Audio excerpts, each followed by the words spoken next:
For the public, my contact details aren't available. If they were, I'm sure I'd be hit up with many false calls, both on purpose and accidental. My number is reserved for the higher-ups who piece together if my service is needed, and last night it was. Publicly, there were a number of disappearances reported around a little hiking trail in Utah. A terrible thing, but not too uncommon. However, on the social media of the recently missing family and friends, there were some statuses that caught my higher-ups' attention. Some of them posted that during a memorial at the edge of the trails, they felt they could hear their dearly beloved's voice calling to them from the thick of the woods. Though they took this as a sign from God and hoped that this meant the missing would return, the people monitoring their personal pages felt otherwise. And that's where I came in. Skinwalkers are dangerous. In terms of raw strength, they outmatch us in almost every way, but it's their cunning that truly makes them the apex predator they are.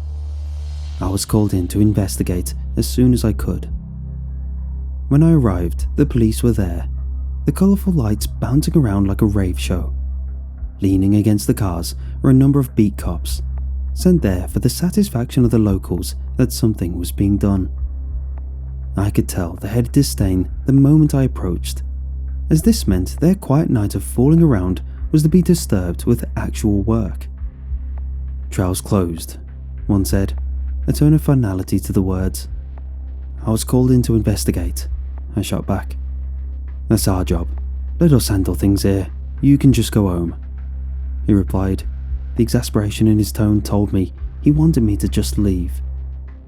"I'm afraid I can't do that," I sighed. With that, he just stared at me. I could see the gears grinding in his head, along with his teeth.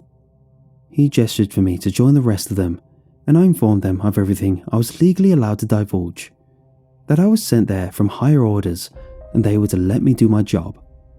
However, a hitch I always run into is verifying the authority. You see, the paperwork I come in with always has no contact information, for obvious reason, but this means I'm always faced with skepticism. In the end, I was met with a compromise. I could go in, but I was to take one of them as a partner to keep an eye on me, and my gun was to be confiscated. I begrudgingly agreed, knowing this was the best I was going to get if I wanted to go in that night. I was left to go into the thick of the woods with my new partner in crime, Austin. If I thought the guys back at the cars were begrudging in talking to me, Austin was practically dragging his heels. It seemed obvious that he had the lowest seniority, as he never even had a chance to protest about this arrangement. "How long are we going to be out here?" he groaned. "As long as we need to," I said back, quieter than him. "We've searched the trails a dozen times over. You're not going to find anything," he protested. "You don't know what I'm looking for," I shot back, still at a lower tone. "What are you looking for then?" he whined, his voice carrying through the trees. With the way things were going, anything within a mile was going to hear us clearly. He had no tact for being inconspicuous, but I knew asking him to be quiet would be met with more questions. So instead, I tried a different approach. "Have you heard of skinwalkers?" I asked him, breaking him out of his interrogation. "Of course, they're a popular legend around these parts. They're often told to warn hikers not to wander too far." "Do you know where they came from?" "Old native legends. You trying to scare me or something?" "Correct. The legend stems more specifically from the Navajo, a southwestern Native American tribe," I shot back, ignoring his question. He scoffed at this, seemingly not wanting to hear more, but I continued. In the Navajo language, the word skinwalker is Yinagushai and translates to "he who walks on all fours." He grunted at my ignorance of his hints for me to shut up. However, when I talked, he didn't, and I spoke in a much softer tone than he did. I knew he needed stimulation to stop moaning. He was obviously bored and uninterested.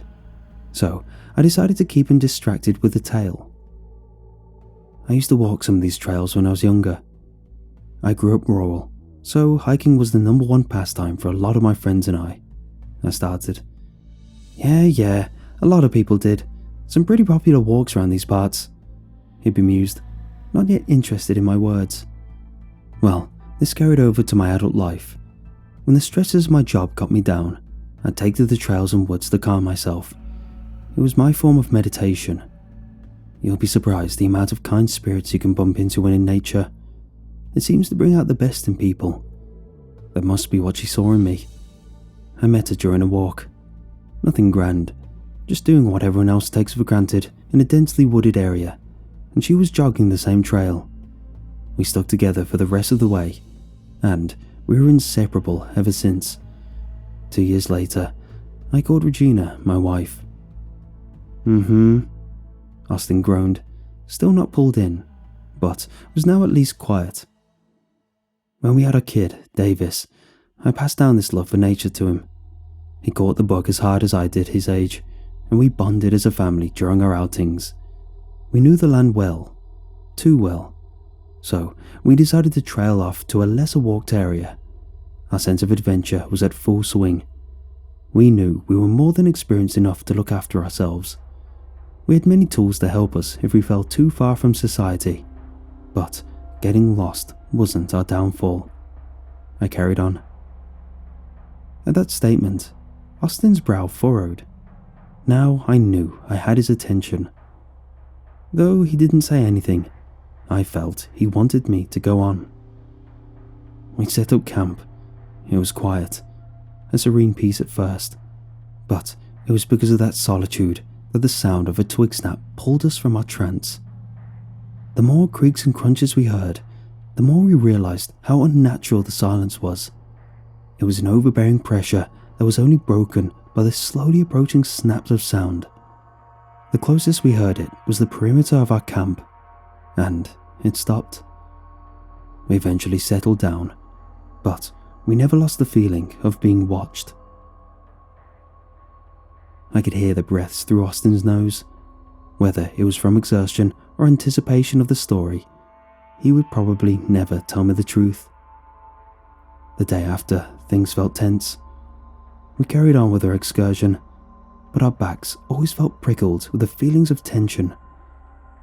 It only took one lapse of judgment, and it was ironically when nature called. My son, Davis, just wanted to go potty. He told us he needed to go before sleep, so we let him out, autopilot in full swing after a heavy set of mental fatigue. It didn't take long for us to realize our error, but that was all it took.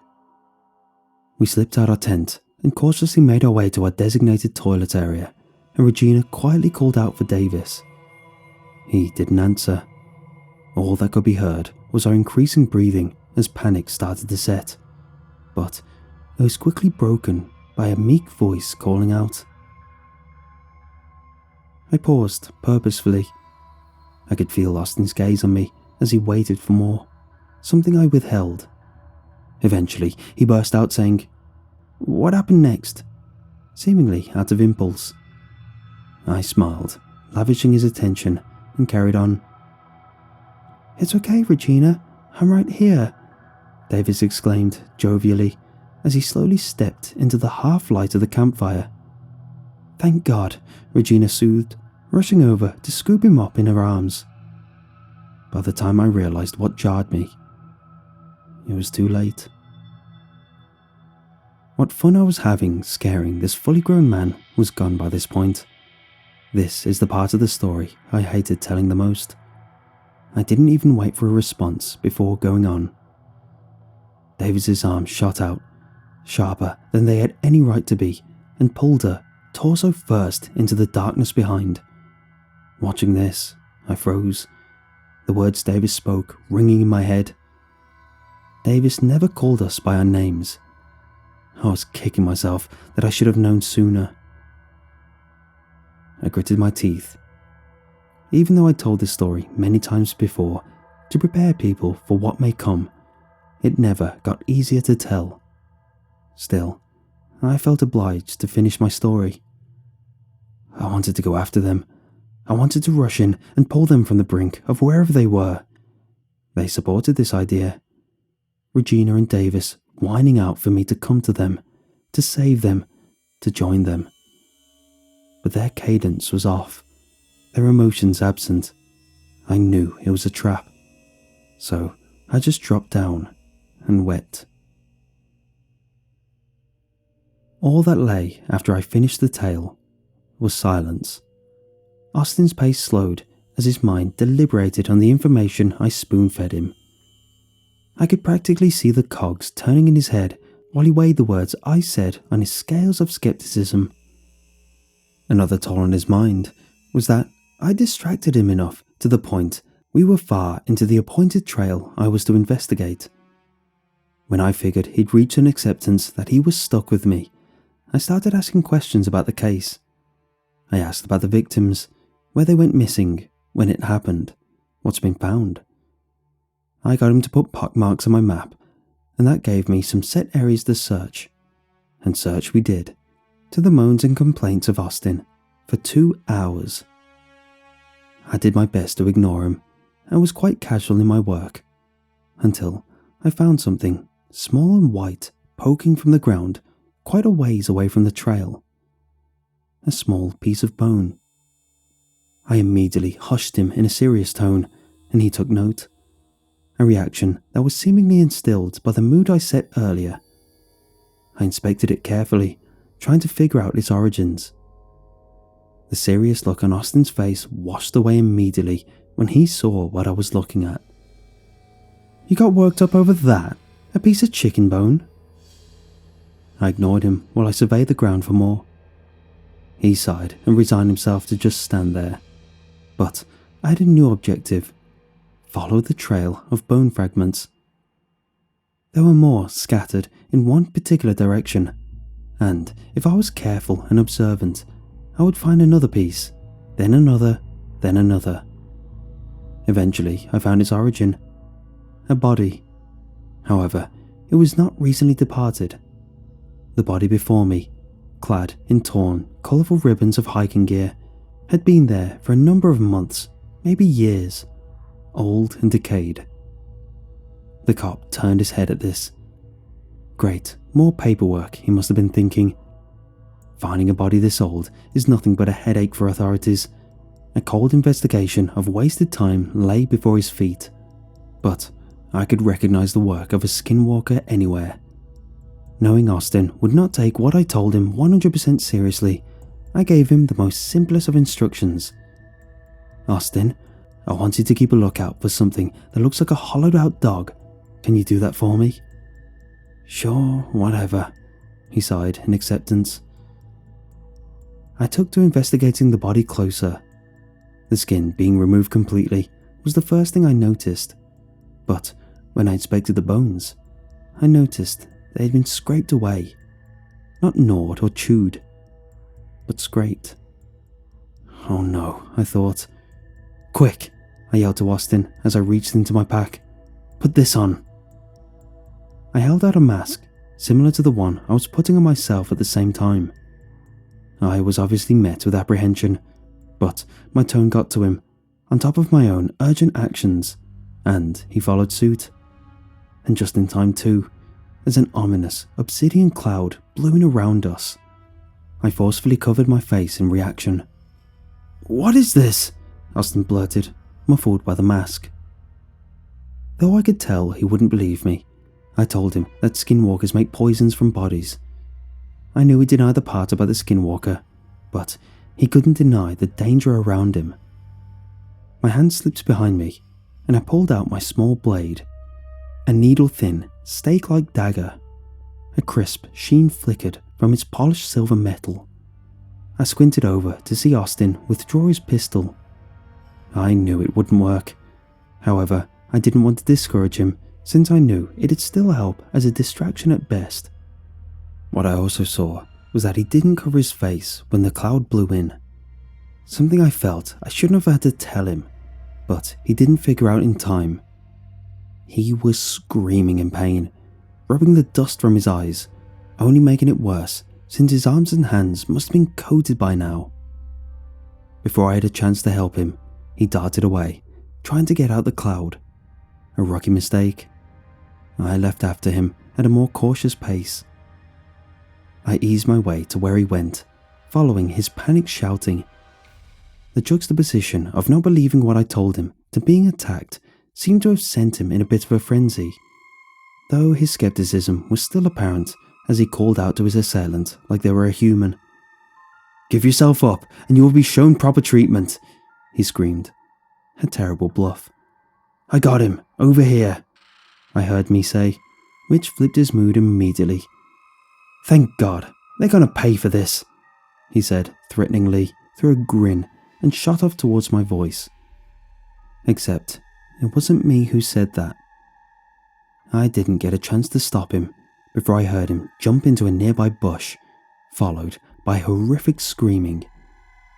It echoed around and faded away at frightening speed further into the wooded area away from where I was, trying to avoid me coming in to help. At that, I stood up, sighed, while stretching my aching limbs from all that sneaking, and got to work. Knowing I wouldn't be disturbed, I casually made my way around and set up wards all around the main trail. I saw some side trails, but ignored those. The cheapskates only paid for the main trail, so they only get the main trail. When I made my way to the edge of the trail, ready to call it quits, I saw them. Two familiar figures with fresh smears of red on their faces and hands. My fists clench at the sight of them. They don't have to do any threatening movements to provoke me, because they know how to get to me. After all these years, they consistently taunt me with the skins of Regina and Davis, tattered and barely held together, but I recognized them regardless. It was dawn by the time I was done. I emerged from the trail and met the other police officers from before. They had less energy to challenge me this time, as they seemed tired from their long night of escapades. I told them I was done and grabbed my stuff. They asked where Austin was, and I told them he said he'd head back to meet them not long ago in an innocent tone, acting oblivious to everything that went down. I used their confusion as a chance to slip away and headed back. I informed the higher-ups that there shouldn't be a problem at that specific trail anymore, and that I'm open for any more work they send my way. But I didn't tell them the gritty details. That's the secret with my job. 99% of the time, the Skinwalker never gets killed. I mean, they're damn near impossible to kill. You either have to burn their hidden skin, which they make damn well impossible to find, whisper their original human name that's often lost to the ethers of time, or somehow overpower them and try to kill them with silver, which I mean, good luck with that if you want to try. I've been around so long because I've been smart. I just work on cutting down their hunting grounds, one trail at a time.